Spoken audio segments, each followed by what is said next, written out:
여러분, 건강은 건강할 때 지키세요. 건강을 잃고 후회하지 마세요. 지금도 늦지 않았어요. 할 수 있습니다. 그날 밤도 비슷했습니다. 특별히 힘든 하루는 아니었어요.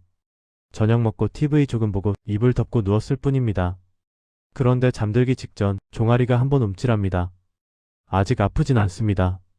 그래서 대부분 그냥 넘깁니다. 문제는 그 다음입니다. 자다가 갑자기 깹니다. 몸이 먼저 반응합니다. 종아리가 돌처럼 굳고 숨이 순간 막힙니다. 소리를 내고 싶은데 목에서 아무 소리도 안 나옵니다. 이 장면 한 번이라도 겪어보신 분은 지금 이 순간에도 기억이 날 겁니다. 숫자 하나만 말씀드리겠습니다. 3초. 쥐가 완전히 굳어버리기까지 걸리는 시간입니다. 이 3초를 넘기면 그날 밤은 끝입니다. 누워도 앉아도 다리를 붙잡아도 소용없습니다. 많은 분들이 이때 같은 행동을 합니다. 잠결에 종아리를 세게 주무릅니다. 풀어야 한다는 생각 하나로요. 여기까지는 아직 흔한 이야기처럼 들릴 수 있습니다. 하지만 진짜 무서운 건 그 다음에 옵니다. 제가 직접 본 이야기입니다. 70대 초반 어르신이셨습니다. 처음엔 밤에만 쥐가 왔습니다. 그냥 나이 들어서 그렇다고 넘기셨죠. 그런데 어느 날 마트에서 장을 보다가 카트를 잡고 멈췄다고 합니다. 아파서가 아니었습니다. 혹시 또 올까봐요. 다리는 아직 괜찮았는데 몸이 먼저 멈춘 겁니다.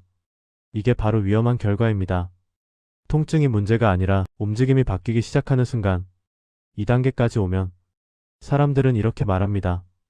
요즘 다리가 겁나요. 괜히 움직이기 싫어요. 여기서 중요한 질문 하나 드리겠습니다.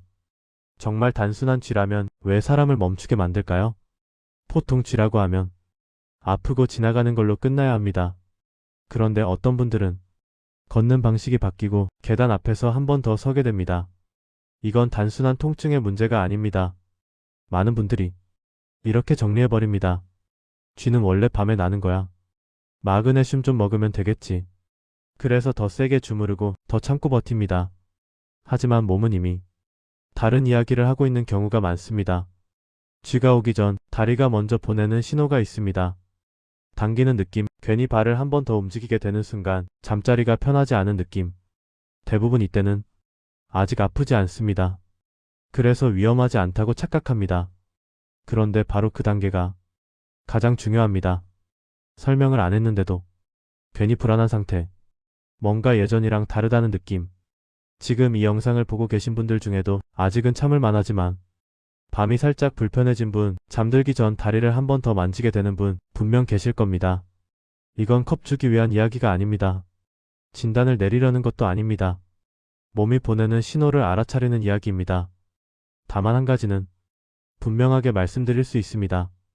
이 신호를 그냥 넘기면 어느 순간부터 아프다가 아니라 멈춘다로 바뀌는 분들이 있습니다. 그래서 이 신호를 절대 넘기면 안 됩니다. 아침 이야기부터 해보겠습니다. 눈을 뜨고 시계를 한번 보고 바로 몸을 일으킵니다.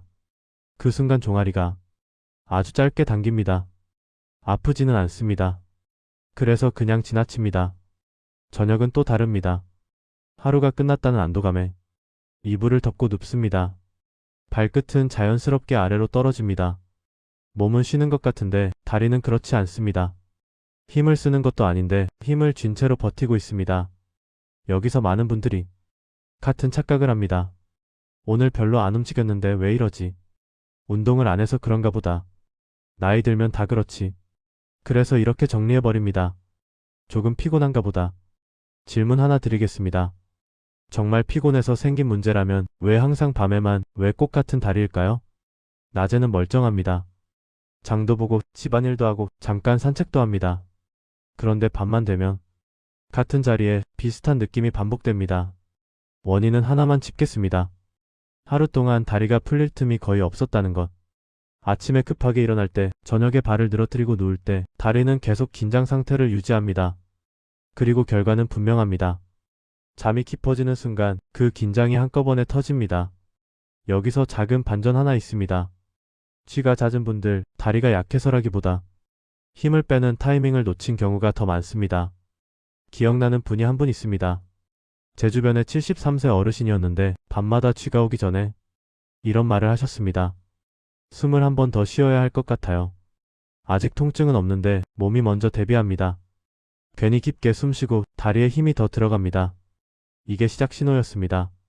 이건 병이라고 부르기엔 이릅니다. 그렇다고 그냥 넘길 단계도 아닙니다.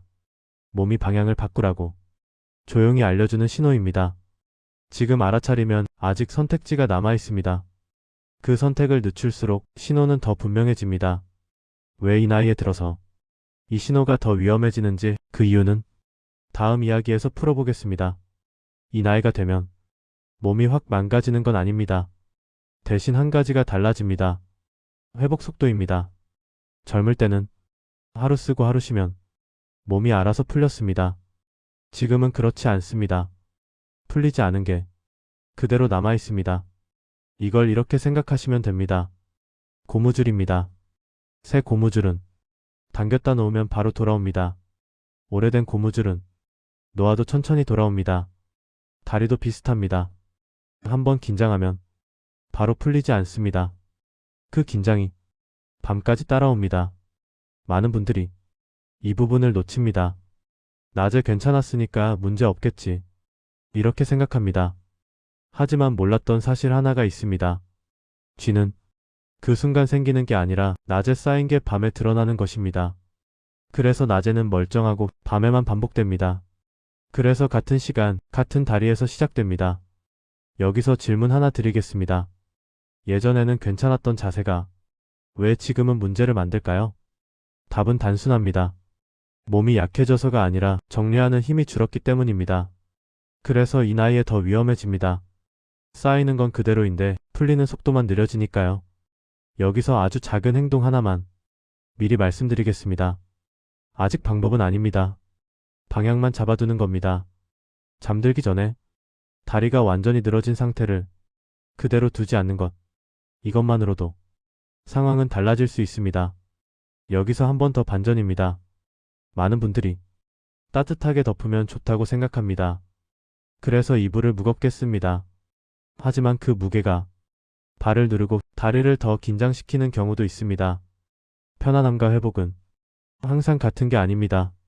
정리해보면 이렇습니다. 원인은 하나입니다. 풀리지 않은 긴장이 계속 남아있다는 것. 그리고 이건 나이 탓으로 넘길 일이 아닙니다. 방향만 바꿔도 다른 결과로 갈 수 있는 단계입니다. 다음에서는 지금까지 무의식적으로 해오던 행동 중 가장 먼저 끊어야 할 것 딱 하나를 짚겠습니다. 쉬가 오면 대부분 같은 행동을 합니다. 아프니까 손이 바로 종아리로 갑니다. 세게 주무릅니다. 잠결에는 더 그렇습니다. 풀어야 한다는 생각밖에 안 듭니다. 하지만 이 행동이 상태를 더 나쁘게 만드는 경우가 많습니다. 그 이유를 어렵게 말할 필요는 없습니다. 쉬가 난 순간의 근육은 이미 끝까지 당겨진 상태입니다. 그 상태에서 밖에서 힘을 더 주면 근육은 더 버텨야 한다고 받아들입니다. 그래서 이런 일이 생깁니다. 그날 밤은 간신히 지나가는데 다음날 아침에 종아리가 묵직합니다. 이틀, 사흘 동안 잔통증이 남습니다. 질문 하나 드리겠습니다.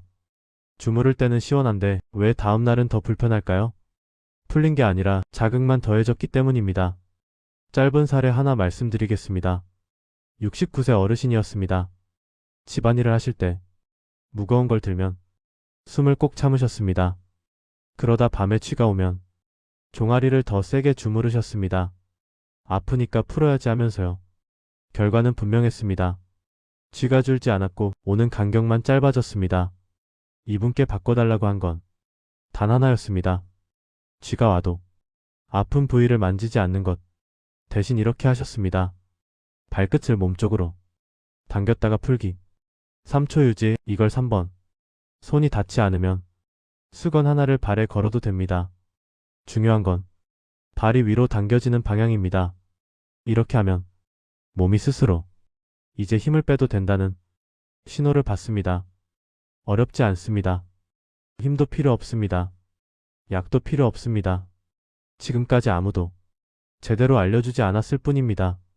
이 행동 하나만 끊어도 다음날 아침 느낌이 달라졌다는 분들이 많습니다. 다음 이야기는 의외의 부분입니다. 먹는 것 하나만 바꿨는데 분위기가 확 달라진 분들 이야기입니다.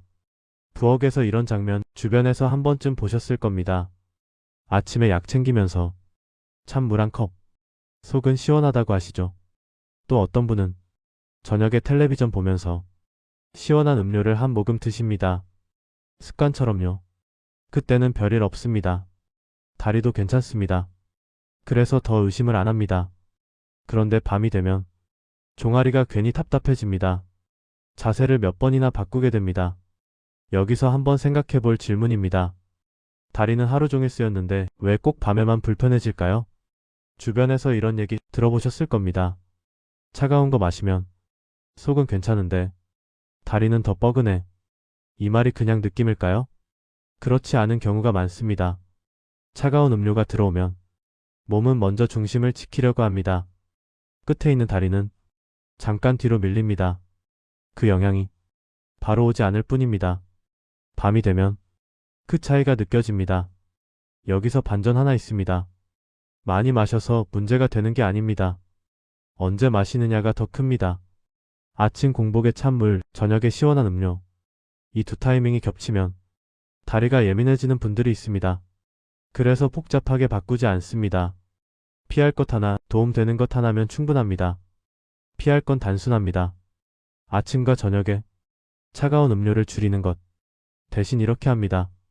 따뜻한 국물 3숟갈이면 됩니다. 팥국도 괜찮고 된장국도 괜찮습니다. 집에 있는 걸로 충분합니다. 중요한 건 양이 아니라 타이밍입니다. 몸이 풀리기 시작할 시간에 다리를 덜 놀라게 하는 선택. 이 작은 차이가 밤 느낌을 바꾸는 분들이 있습니다. 다음 이야기는 이제 헷갈릴 필요 없게 하루를 어떻게 정리하면 되는지 순서대로 정리해 드리겠습니다.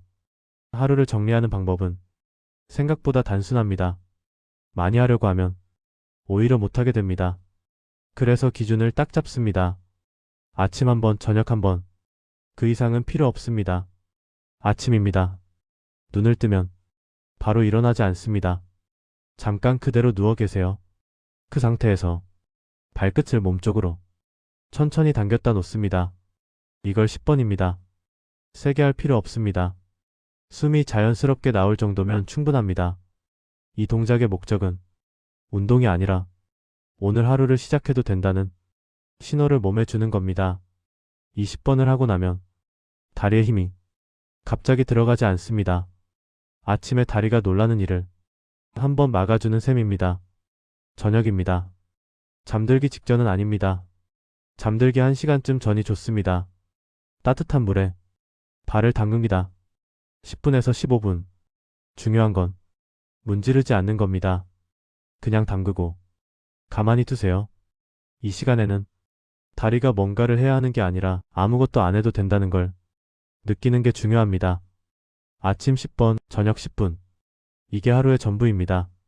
이 정도면 누구나 할 수 있습니다. 하루를 새로 짜지 않아도 되고 생활을 바꿀 필요도 없습니다.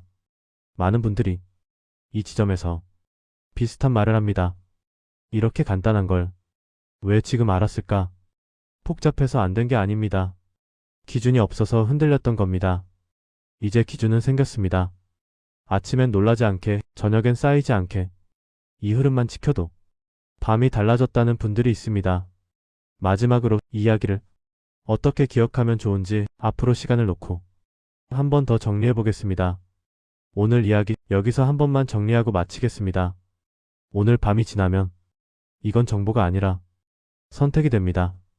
오늘을 그냥 넘기면 1년이 됩니다. 1년을 넘기면 5년이 됩니다. 그 사이에 달라지는 건 나이가 아닙니다. 밤을 대하는 태도입니다. 핵심만 다시 짚겠습니다. 밤에 오는 쥐는 갑자기 생기지 않습니다. 아프기 전부터 몸은 신호를 보냅니다. 그 신호를 알아차리느냐, 못 느낀 척 지나치느냐의 차이입니다. 세게 버티는 쪽으로 가면 몸은 더 굳습니다. 풀리는 쪽으로 방향을 잡으면 밤은 다시 편해질 수 있습니다. 이건 오늘만의 이야기가 아닙니다. 앞으로 5년을 버티는 이야기입니다. 혹시 오늘 밤 다리가 조금이라도 불편해지면 이 내용을 다시 떠올리세요.